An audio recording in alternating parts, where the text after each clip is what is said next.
Em 1 Samuel, no capítulo 5, temos a arca na terra dos filisteus. Os filisteus, pois, tomaram a arca de Deus e a trouxeram de Ebenezer a Asdod. Ou seja, tiraram do local de onde ela deveria estar, né? Na terra dos cristãos, na terra do povo de Deus, para entrar numa terra estranha.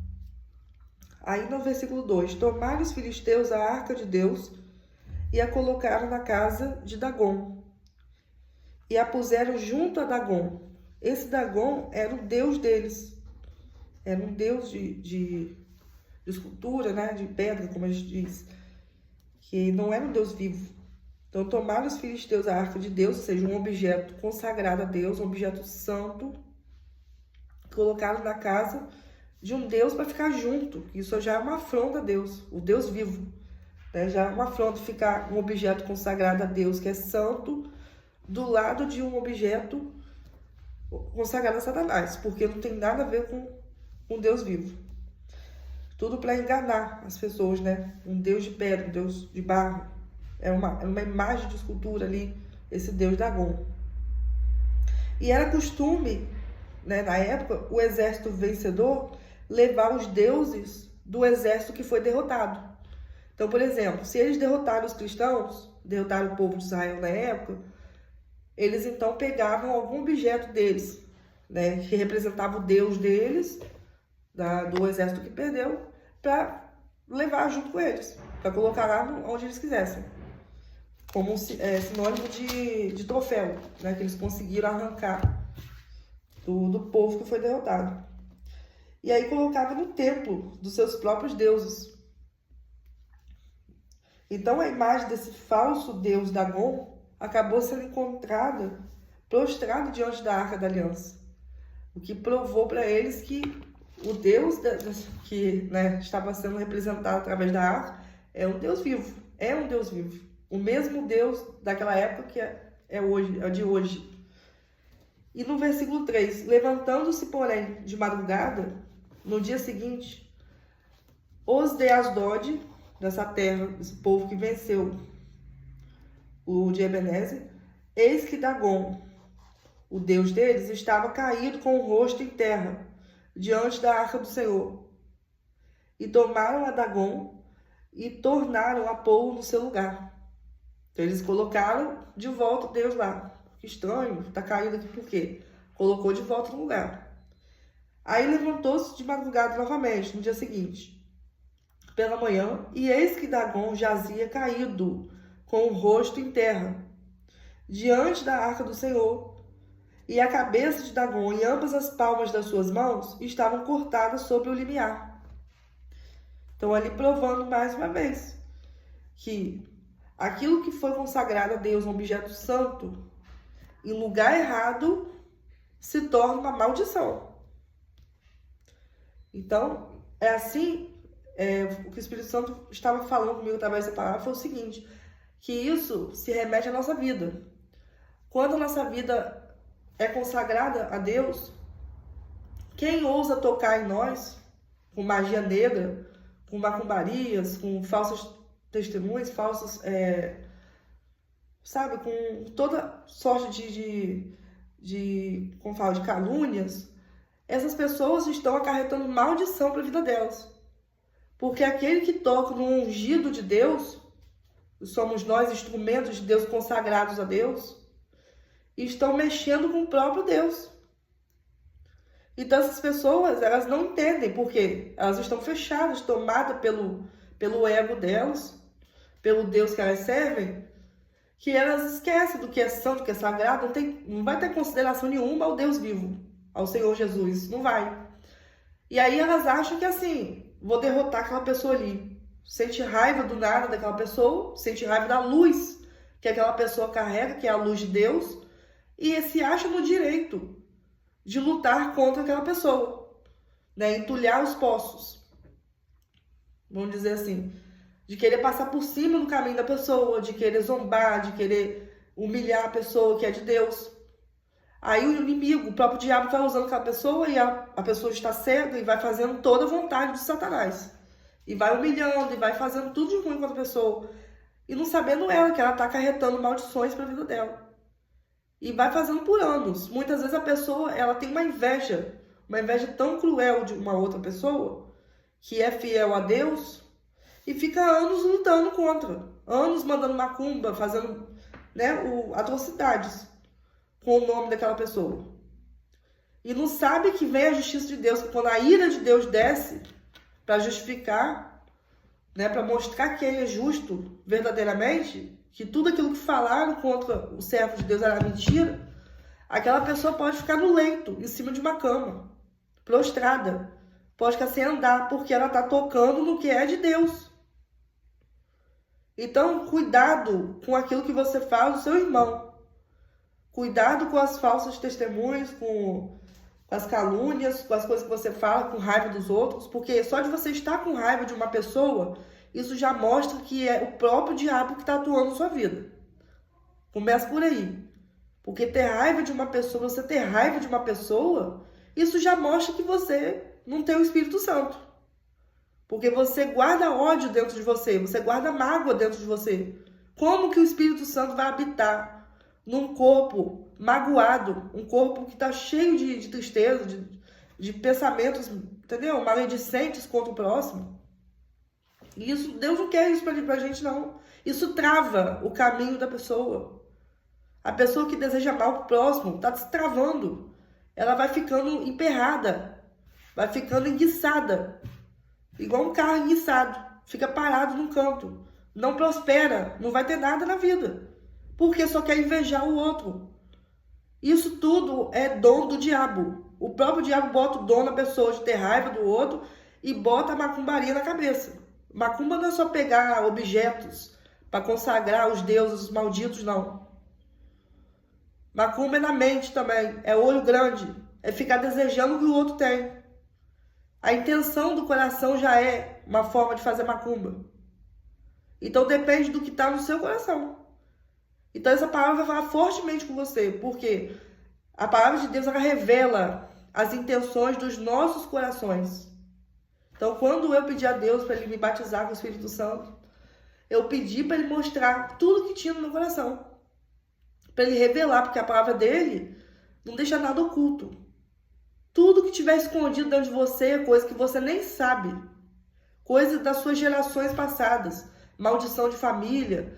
Tudo que foi plantado na sua alma, você vai descobrir.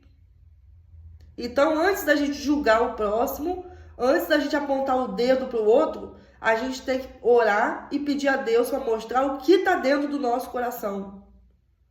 O que está dentro? Qual é a verdadeira intenção do seu coração? Você está desejando mal para o próximo? Por que você guarda aquela mágoa do outro? Vale a pena carregar esse peso dentro de você? Deus quer te libertar. Mas só vai haver libertação, só vai haver batismo e salvação verdadeira quando você liberar perdão, liberar mágoa. Tudo que os outros fez contra você, perdoa e segue em frente. O que me fizeram, o que lutaram contra mim, não dá nem para enumerar. Só por causa de um sonho. José foi vendido como escravo por causa do sonho dele, foi contar para todo mundo, na emoção, na inocência dele. Assim eu fiz. Eu, na minha inocência, acabei deixando as pessoas saberem, não sei como se espalhou, de uma forma que houve até uma perseguição contra a minha vida, por conta da medicina. Só por causa de um nome, um título, que todo mundo pode ser. Qualquer ser humano está apto a ser o que quiser. É só buscar a direção certa. É só isso. E perseverar, ser constante, olhar para dentro de si e parar de olhar para os outros. O mal do ser humano é ficar se comparando. E aí achar que só o outro recebe, só o outro tem bênção, só o outro consegue tudo. Mas não sabe o que ele pagou, o preço que ele pagou e cada coisa que ele conquistou. Se você vê hoje uma pessoa com um carrão, uma vida próspera, feliz no amor, feliz com seus filhos, ter uma vida abençoada, é porque ele pagou o preço. Passou em concurso, entendeu? Tem uma vida estável, porque houve um preço a ser pago. Não tem nada de graça. Deus não abençoa A, B e C porque aquelas pessoas merecem, não. E deixa o resto de fora, não. Deus abençoa quem provoca um milagre. Você tem que provocar um milagre. Você tem que ser ousado para entrar na presença de Deus. Ele não quer gente boazinha, não. Deus não quer bondade. Deus quer justiça. O justo vive pela fé. Ele quer fé.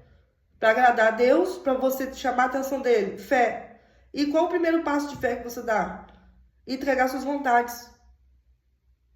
Para de ser mesquinho, uma pessoa mesquinha, pessoa que fica, sabe, criando picuinha, botando culpa nos outros o tempo todo. Começa a olhar para dentro de você. Foi o que eu fiz. Eu olhei para dentro de mim e eu vi, eu tenho um sonho para lutar. Eu vou ter que lutar, custe que custar, eu vou conseguir. Foram 12 anos de guerra na minha vida, de perseguição por dentro e por fora. Além da gente ter as lutas de fora, que Satanás começa a armar as emboscadas para você morrer, para você esquecer seu sonho, você vai ter luta por dentro. Você tem a sua alma que fica ali, ó. Eles ficam lutando para roubar a nossa alma. Eles querem ver a gente aprisionado no vício, no problema, nas raivas, nas picuinhas, para ninguém ser feliz. Porque eles sabem muito bem que uma vida travada é uma vida cheia de mágoa, que não vai para frente nem para trás. E essa pessoa não tem saúde. Entendeu? A inveja só traz doença. A gente tem que parar de ficar olhando para a vida do irmão. Parar de ficar olhando para a vida, as coisas que o outro tem. Isso não é de Deus, não. Então começa a consagrar a sua vida para você virar um vaso santo, para você virar um instrumento de Deus. Começa a se consagrar, fazer a sua parte. Que aí você vai se concentrar na sua própria vida e não vai ficar se comparando com os outros. E você vai conseguir enxergar o agir de Deus na sua própria vida. Deus tem coisas grandes para você também. Você acha que Deus só quer abençoar 1, 3, 5? Ele não conta nos dedos, não. Ele abençoa as pessoas que estão ali na disponibilidade, né, à disposição do reino. Está ali se doando, está ali servindo. Você quer ser líder? Sirva a todos. Aquele que é o mais alto é aquele que serve todo mundo. Quanto mais alto o cargo que você quer chegar, mais você vai ter que se humilhar, mais você vai ter que servir, você vai ter que ajudar, você vai ter que fazer o máximo de si. Não tem como a gente viver só pra gente, achando que a gente vai expandir vivendo só pra gente. Não. No reino de Deus é compartilhar. Você vai ajudando, você vai fazendo, mas não para mostrar obras, para mostrar que você é bonzinho. Não. Tudo isso é oferta a Deus. Levar uma alma para Deus é oferta. Você está tirando pessoas do abismo. Isso é oferta para Deus. Oferta não é só dinheiro, dízimo, não. E para com essa mentira que todo mundo fala, que a maioria fala. Deus não quer seu dinheiro, quer sim. Ele quer seu dinheiro sim, sabe para quê? Para abençoar. Porque o seu dinheiro no altar vira o quê? Almas. Para comprar todos os recursos que a gente precisa, para ficar aí, ó, indo em cima das pessoas na rua, para dar um jornal, para fazer a obra de Deus, para comprar os objetos do altar, para fazer a Santa Ceia. Quantas coisas são compradas? Pagar a conta de luz da igreja, quantas coisas precisam ser feitas? E você acha que Deus não vai te abençoar por isso? E aí que está o espírito da avareza. Aí entra o espírito da avareza, dos maus olhos. Entendeu? Então a gente tem que tomar cuidado, porque esses espíritos eles se aproveitam dos pensamentos comuns das pessoas, dos pensamentos que são condicionados, né? Você está dando dinheiro para a igreja. Você está dando, na verdade, sua confiança para Deus. Não é dinheiro.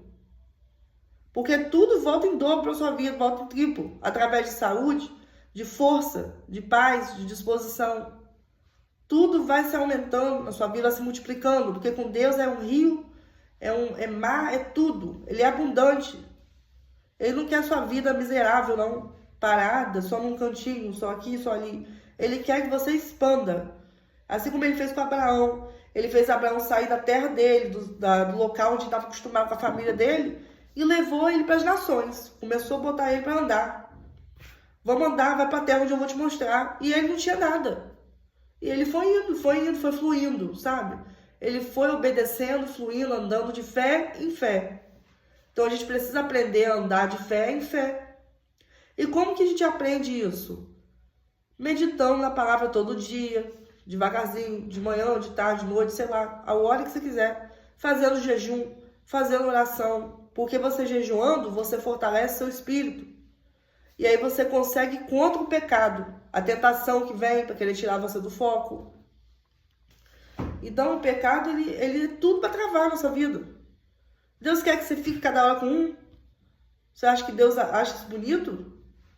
Que você fique adulterando, tá sua mulher em casa, você fingindo que tá trabalhando, mas você tá nos becos. Cada hora tá com uma mulher diferente, cada hora tá numa favela diferente, uma comunidade, sei lá onde, usando droga, se escondendo da sua família, com medo, com vergonha. Deus não quer você vivendo clausurado, vivendo uma prisão mental, em depressão. Isso tudo é jugo do diabo na sua vida. Porque ele já me pôs em julgo já, porque eu era aprisionado pelo pecado. O pecado da gente que leva à morte. A morte espiritual primeiro. Depois, com a constância, você ali leva à morte física. Porque você se perde completamente e o corpo sofre. A carne começa a manifestar todos os desígnios espirituais. Tudo que você acarretou na sua vida espiritual vai se manifestar no seu corpo físico. Porque tudo antes de acontecer aqui na Terra, na matéria, acontece no mundo espiritual primeiro. Entendeu? Então, se você peca, você já está se botando em maldição. Essa maldição abre legalidade para os demônios entrarem. Qualquer demônio, você não sabe qual. Pode ser do vício, pode ser da prostituição, pode ser várias coisas horríveis que vão te aprisionar, vão te acordar de madrugada, vão usar seu corpo, vão entrar dentro de você, vai sair a hora que quiser. Você quer ser uma porta de Satanás? Começa a raciocinar. Você quer ser um corpo que entra e sai? Os espíritos que você não consegue ver? Ou você quer que seu corpo seja habitado só pelo Pai, Filho e Espírito Santo, que são 3 em 1, que já vai por todas as forças maravilhosas do mundo em um só, 3 em 1, olha só isso. Uma divindade dessa, uma trindade maravilhosa dessa, que só te traz coisas boas, só te traz paz, felicidade. Toda dificuldade que vem, você já aprende logo a sair fora. Você não fica preso em nada, você é livre. E o diabo quer te acorrentar no pecado, quer te acorrentar no problema. Começa hoje, a partir de hoje, a limpar a sua vida. Esse vídeo vai ficar grande, porque tem muita coisa para falar mesmo. E eu não gosto de limitar o poder de Deus. Ele pediu para eu gravar essa palavra. E eu espero que esteja sendo bênção na sua vida. E voltando aqui, no versículo 4, ainda do capítulo 5. E levantando-se de madrugada, eles viram então, eis que Dagom jazia caído com o rosto em terra, diante da arca do Senhor, o instrumento lá, o objeto sagrado. E a cabeça de Dagom e ambas as palmas de suas mãos estavam cortadas sobre o limiar. Somente o tronco ficou a Dagom.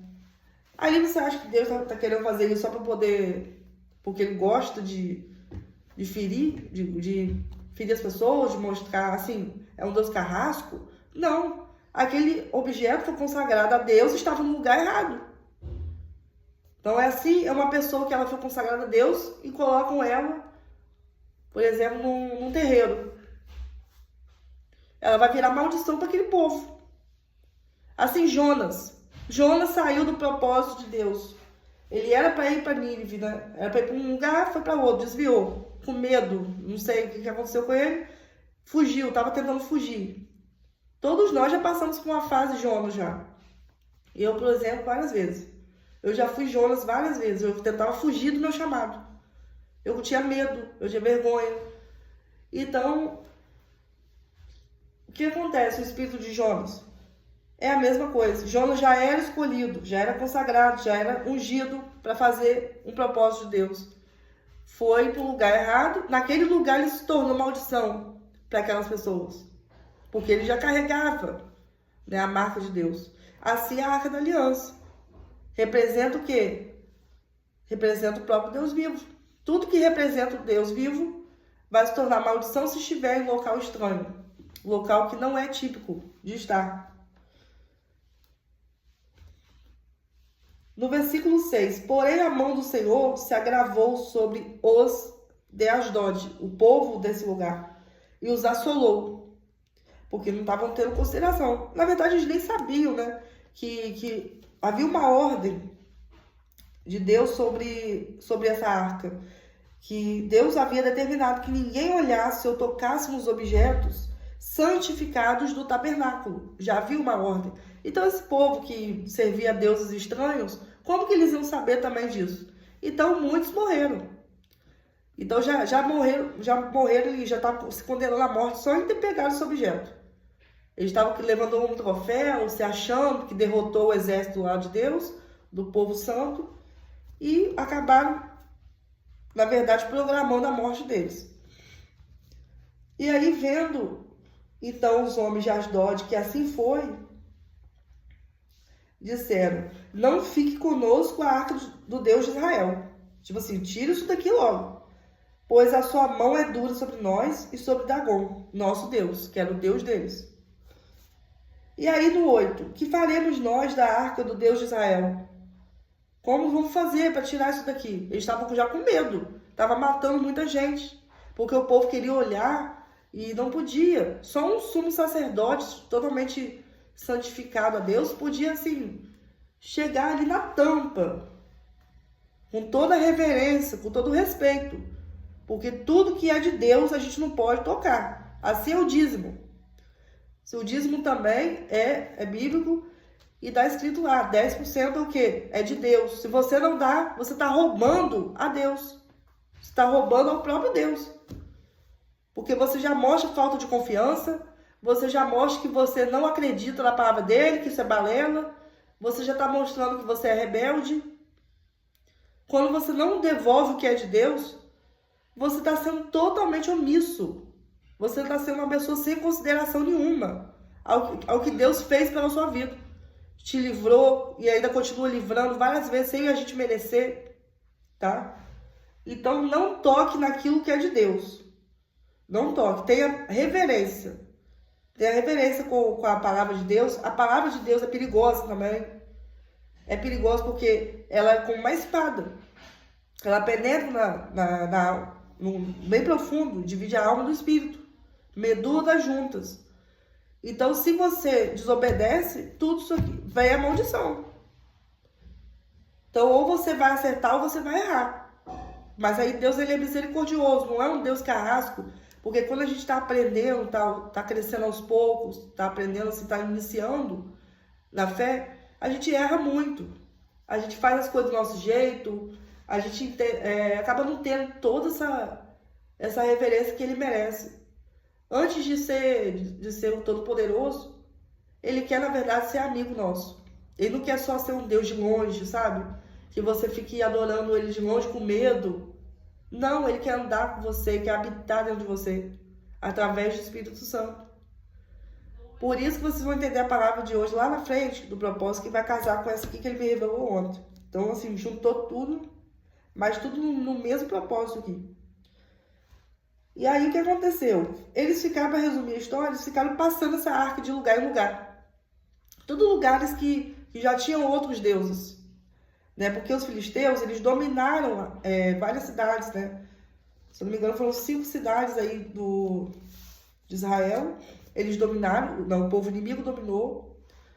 E aí eles ficaram passando essa arca para frente para ver se alguém dava jeito nisso, sabia como lidar.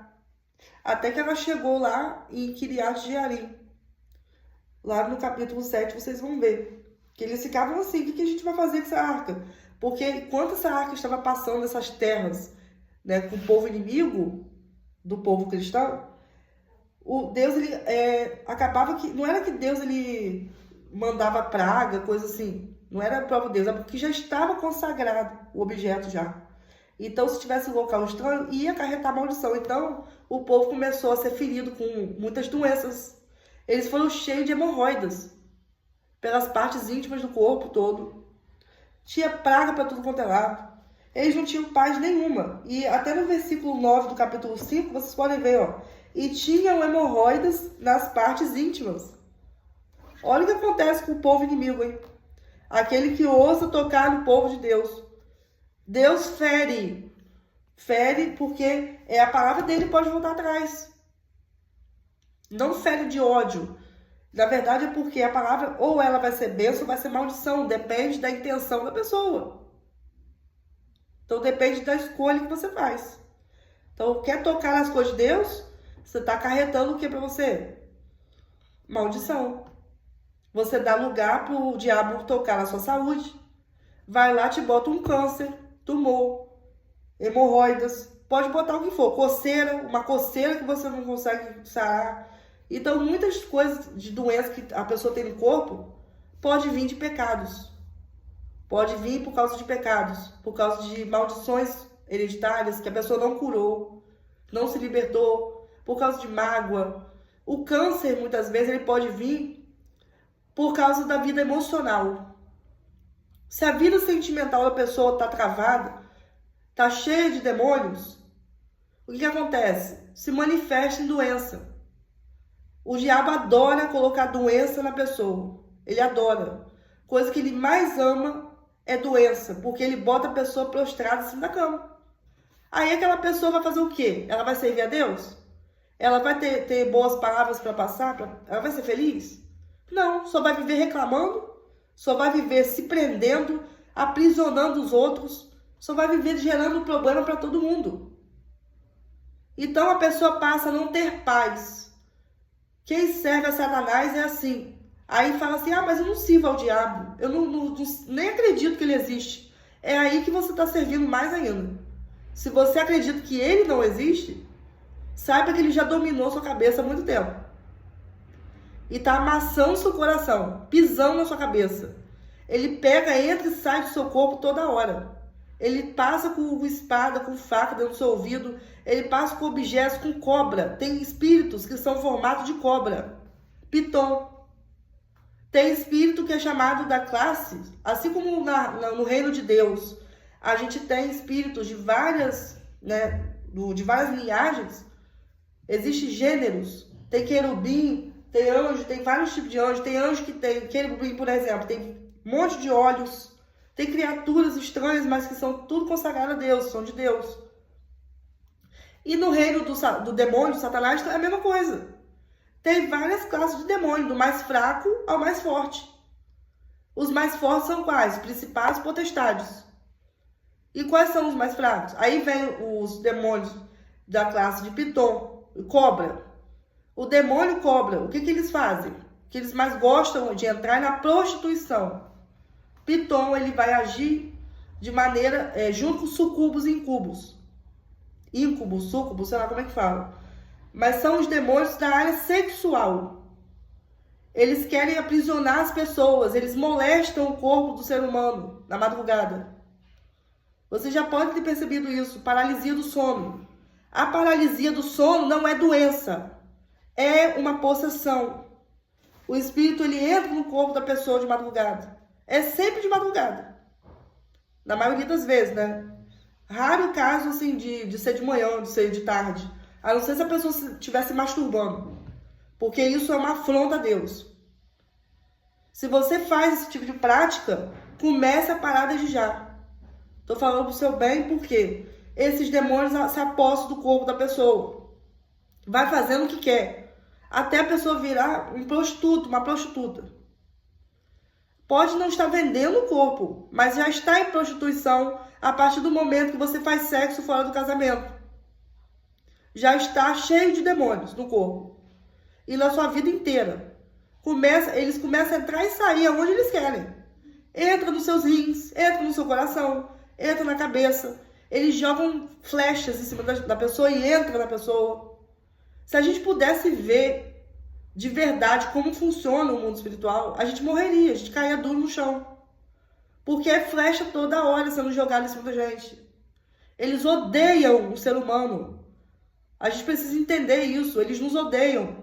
São espíritos que querem aprisionar. Só uma pessoa liberta tem autoridade, cheia do Espírito Santo, para falar isso. E quem já viveu esse terror? Eu já vivi isso tudo. Então são demônios de classes terríveis. O demônio Piton, de formato de cobra, ele atua no vício. Você vê que toda pessoa que é viciada em cigarro tem uma serpente dentro do pulmão. Toda pessoa que é viciada em fumo, maconha, cigarro, pessoa que cheira, pessoa que usa drogas de modo geral, é uma serpente que fica dentro do pulmão, que fica dos órgãos. Ela começa a se alojar